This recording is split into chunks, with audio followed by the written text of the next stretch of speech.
2022. I'm back with another live stream. Out to all my internet peeps and friends. And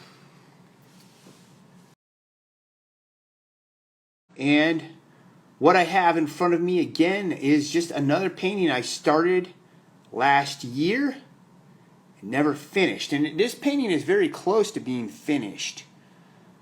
But I showed this painting, it was almost done, and I did show it to my teacher, and he told me that the fire behind this guy is lame, and that I need to look at some real fire and fix it. Now, I agree that, I think my fire is lame. And I looked at a lot of real fire, and the problem I have is that everything's made up in this painting. And there's no junkyard that actually looks like this. There's no guy that looks like this. I did take like a weird looking face and kind of put some lighting on it so I could get the lighting so that it looks somewhat believable. But it's hard to find fire, like especially against like this like weird blue background that I gave it and stuff. Fire is usually against like a dark background or a light background, and usually it's against a dark background, and then it sort of has a glowing look. But in this case, my fire is not against a dark background, and but anyway, looking at more fire, I think I just need to design the flames a little better, soften a little better, and just make the middle of the fire more bright. Now, what's going on? Today, I was spending most of the day setting up. I'm going to be printing all weekend, printing t-shirts. And so I spent the day today setting up screens.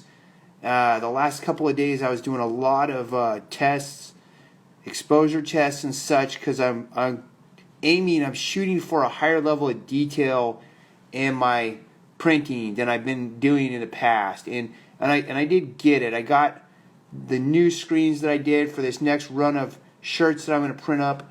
I got a lot more detail on those, and they're going to look pretty cool. But it took a lot of work to do that. But I've got my screens, and which, by the way, my catch wrestling workshop that I'm doing, that I'm going to be coaching out in El Centro on the 29th of January. I'm going to press with all those shirts this weekend. I'm going to be printing about 3 different shirts this weekend. It's going to be a grind, but I'm going to get it done. And I'm going to press this weekend. So if you want to get the t-shirt, the free t-shirt with the workshop, get a hold of Sonny right away and get registered for that one. Because after this weekend, whatever there is registered, that's what I'm printing up. And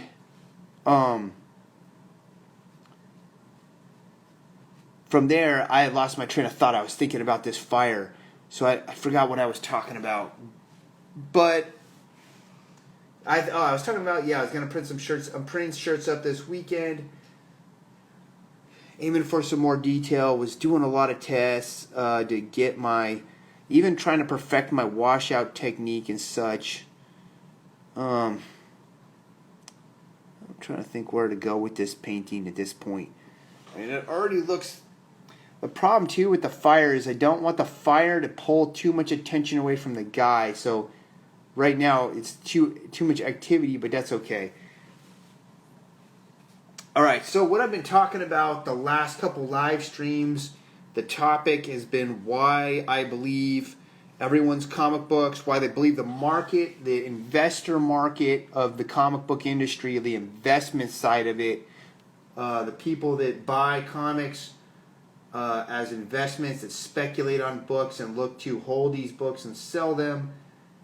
I believe that it is coming to an end soon. I believe that it's in a big 30-year bubble, 40-year bubble, and that bubble is going to pop, I think, in the next 20, 30, 40, could be 50 years. You can't tell how long a market's going to remain crazed and irrational, but I do believe that the comic book collector's market is completely irrational right now and crazy. And that is one of the reasons why I believe everyone's comic books are going to be going to zero. But that's not the reason I'm going to talk about tonight.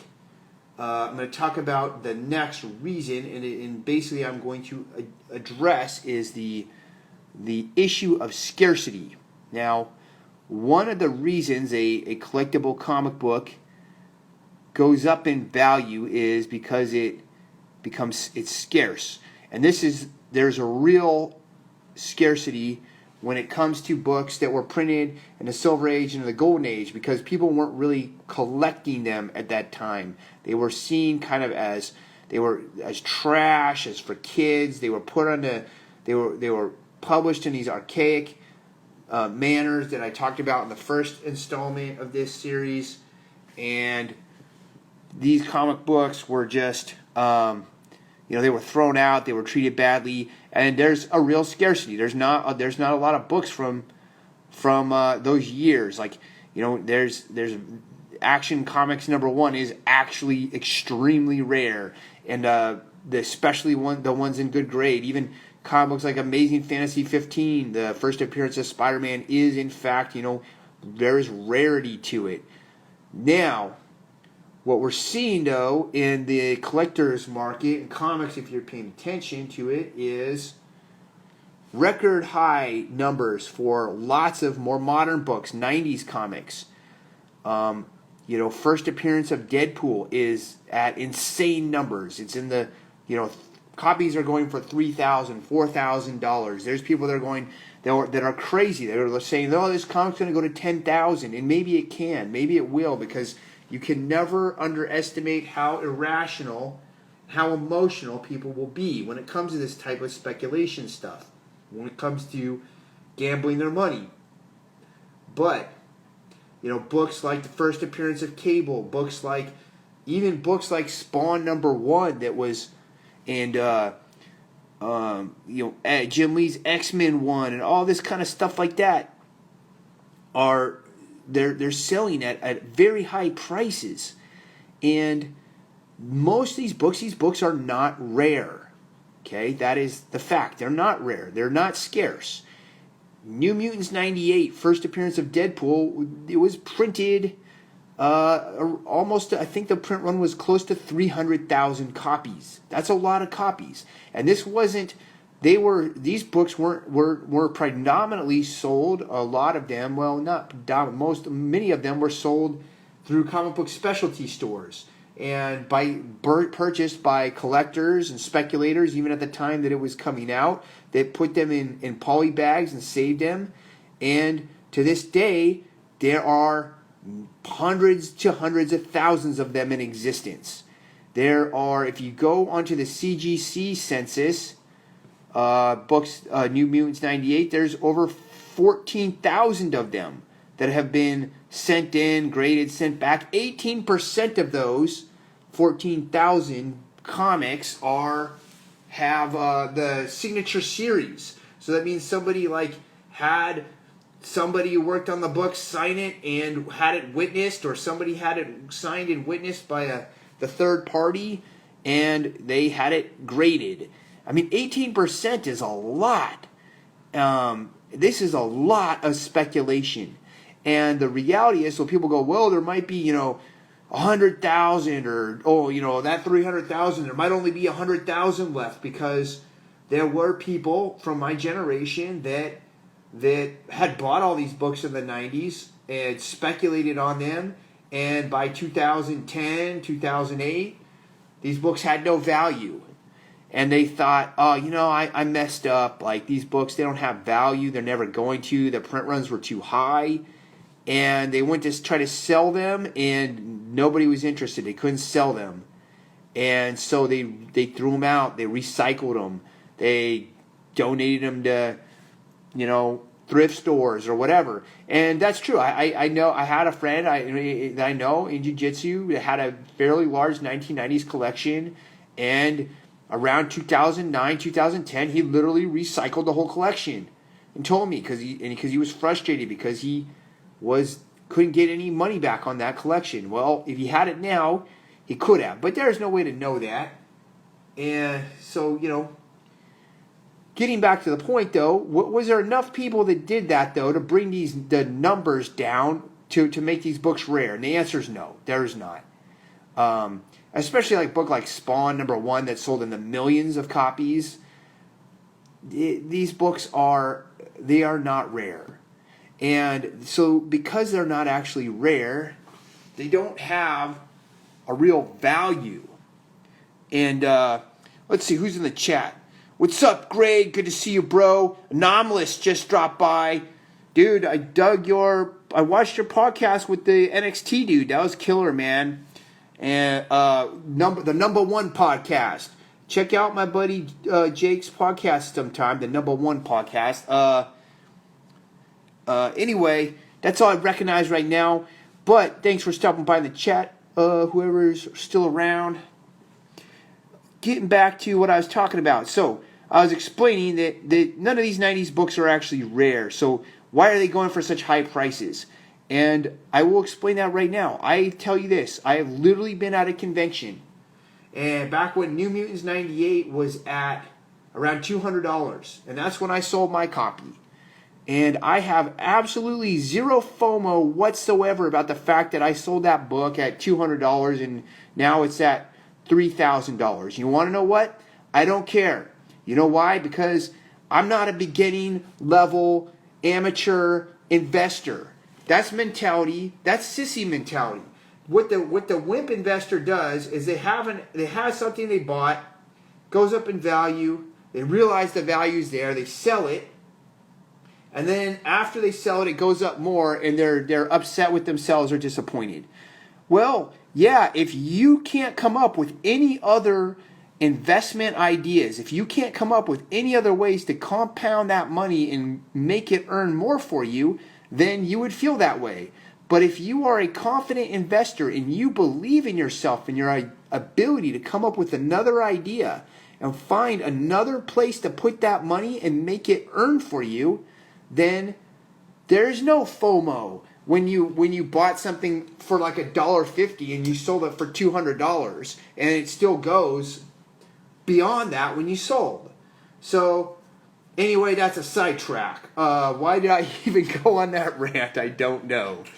So let's get back to the point of this discussion is I was explaining that these whatever I was talking about. Oh, these 90s books, they're not really rare. So why are they going for such high prices, though? And I was going to say this, though, to reiterate my point, it's not just the print runs. Oh, so this is why. I've been at a convention, and back when New Mutants 98 was around $200, there was a dealer there, and he had him one copy up on his table, in the middle of his table, like amongst all his comics, with the big sign, and it was like, he was selling it for like $1. I mean, for like 175 or $150, and so it was like a good deal. And someone would come up to his booth, and they would see that New Mutants 98, and they'd be like, "Oh, only $150?" And he's like, "Yeah." The guy would pop out $150, plop it down, get the book, and walk away. And I literally watched this dealer pull a half box out from underneath his table. And the entire half box was full of New Mutants number 98s. And he grabbed another copy, flipped it up, and plopped it down on the table. And he was just cashing out. And this is why I know it's not scarce, because I know and have seen multiple people that are sitting on numerous copies of that book, hoping that they're gonna, that it's gonna go to 30,000, 50,000, speculating that it's gonna go to, Amazing Fantasy 15 levels, that it'll go to Action Comics #1 levels, that they'll be able to buy, pay off their house with it in 15 years or something. And that is where the irrationality comes in, because the book is not actually scarce. The demand is created by this speculative frenzy. Now this fire still looks pretty lame, but I lightened it up, and now I'm going to just kind of mush it together. So anyway, what I was saying is these, I just got to mush this. I got to talk about this painting for a minute, or it's going to go down the toilet. I got to mush together this fire, and then maybe it will start to be a little bit more believable. So all I did was just make it, fire is kind of white in the middle, and then it goes to orange and red. So I did that, and I kind of tried to design maybe some cooler looking flames. I'm going to do a couple more designy things once this is all mushed up. But back to, let's see, you doing the Catch Clinic this Saturday? Some guys were asking me, oh no, it is the 29th, so that is almost 10 days from now, 9 days from tomorrow, so that's next Saturday out in El Centro. And just have those guys hit up Sonny right away as soon as you can, to get on that clinic, because I'm printing all the T-shirts up for it this weekend. So not this Saturday, but the next Saturday. That's when that one's coming. So there's still time. People are asking about it. They can still go. Let's see, what else? I don't know what else is going on. I think that was it for today's topic that I was going to talk about, and was the speculative craze of the comic books from the 90s. And I just believe that a lot of these people, they're holding tons of these copies, hoping that they're going to pay their mortgage off with them at some point in time. I talked to a kid once that he told me he had half of his half box filled with I think Spawn #1s or something. And Spawn #1, I think it's like a $30 or $40 book. I don't even know. I haven't even looked in a while, but I know it's at crazy prices right now. So anyway, my opinion on that is what I said. So that was reason number 3. I did reason number 1 2 videos ago, reason number 2 last night, and reason number 3 is a lot of these books that are hitting these record highs are not in fact rare. They're just it's just people speculating on what they think is going to happen. And at some point, if everybody were to sell all those books, if somebody tried to, if everyone just started trying to cash them all out at once, that's when the floor is going to drop and the price is going to go down, because there's just not going to be enough people that are going to want to buy. That's what my prediction is with that one. Let's see. What else is going on? Not much more to talk about. I think I discussed everything there is for this video. So tomorrow I think I've got like 2 more reasons why I believe the whole comic book market is going to go down, why all the comic books are going to go to zero. And tomorrow I'll talk about that one. And then maybe I'll do a news series, and I'll tell everyone why all their crypto is going to go to zero. That one, though, might get some people really triggered. I don't know. We'll have to see. Man, so that's it for now. I'm going to sign off. Thanks, everyone who stopped by, and I will see you on the next one. I'll be live at some point again tomorrow. Going to finish up this painting. Hopefully, I can get this fire to look cooler. It still doesn't look that cool. Hopefully, I can get the fire to look cooler than it does.